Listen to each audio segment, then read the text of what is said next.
So for today I'm drawing some alien UFO spacecraft, and this is a little bit different because I've taken the parts and kind of spread them out on the page, and they're sort of levitating into diagram form.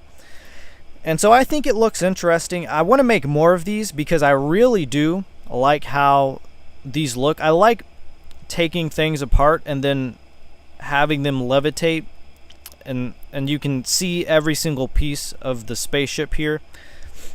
Although this is more of an abstract spaceship, it's not your normal looking craft. So I started out with some cubes and chords, marshmallow looking shapes, and my goal was to not overcomplicate these drawings. I wanted to make them simple, abstract, and so I think they turned out good. This one I like, and then I made two other pages, one with blue Pigma Micron ink, and these are the first few pages in the brand new Moleskine notebook that I just got. And the last sketchbook, I wasn't making drawings that look like this. For some reason, I feel like when I get a new sketchbook, the drawings just seem to get better.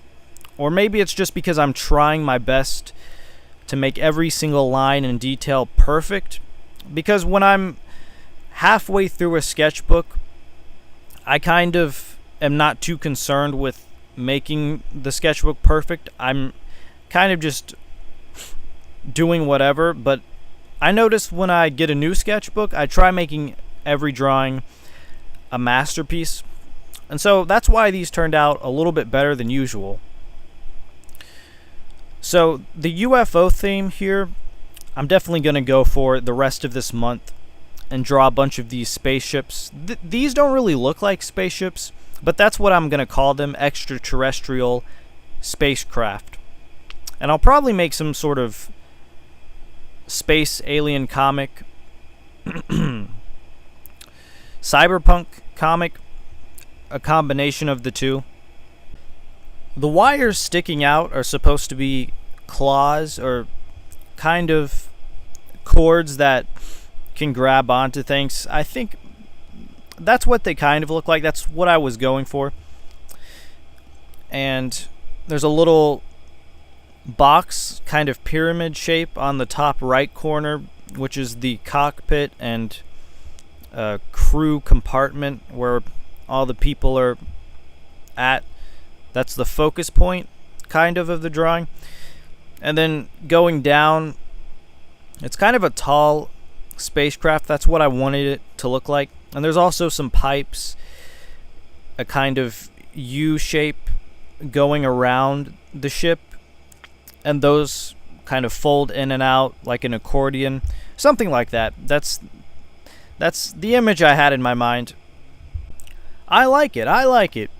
It's not often that I make 4 or 5 drawings in a row that I actually like, and these here, what I did last night, I made these last night, and they all in 4 or 5 drawings in a row, back to back, they all turned out how I wanted, and so I'm happy with that. I'm really happy with how this sketchbook has started off. Now, there's also some little pyramids and triangles, which are escape pods for this UFO. There's a lot of little details, but there's a lot of abstraction going on with the page, so which I like. I like a good balance of abstraction with compartments and mechanisms that make sense. There's a combination that I like. And I feel like it's good to have both, not just everything has to make sense. I want to make things that don't make sense. Although UFOs aren't really supposed to make sense in the first place, unidentified flying objects, or UAPs, unidentified aerial phenomenon, they're not really meant to make sense.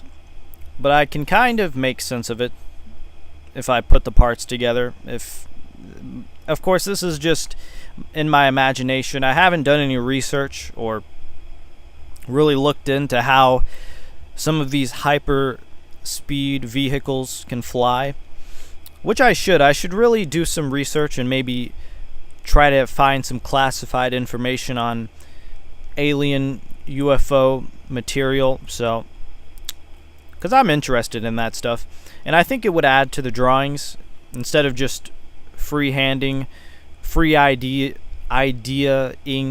the drawings or whatever. So yeah, I had fun with this page. I'll be doing some more aliens here. I'll draw some little people in the next one to kind of give it scale. And I also want to incorporate ideas like teleportation, telekinesis, mind reading, and all of that into these drawings. Somehow write some words and diagrams and combine different ideas together. I think it would really add to the drawing, make it more unique. So I guess the premise of this video was to not overcomplicate art, but this is kind of complicated. It's complicated looking, but I'm pretty used to making this kind of stuff, so it seems simple to me because there's not many dark places or shadows in this drawing. If you'll notice that some of my other drawings, a lot of my drawings have darker spaces and there's depth to the drawing. This is kind of two-dimensional looking. Well, actually on second look it's kind of three-dimensional. It's got an interesting perspective to it. So yeah, that's all I had to say for this video. Thanks for watching, and I'll be drawing more and probably posting another video tomorrow and every day. So yeah, goodbye.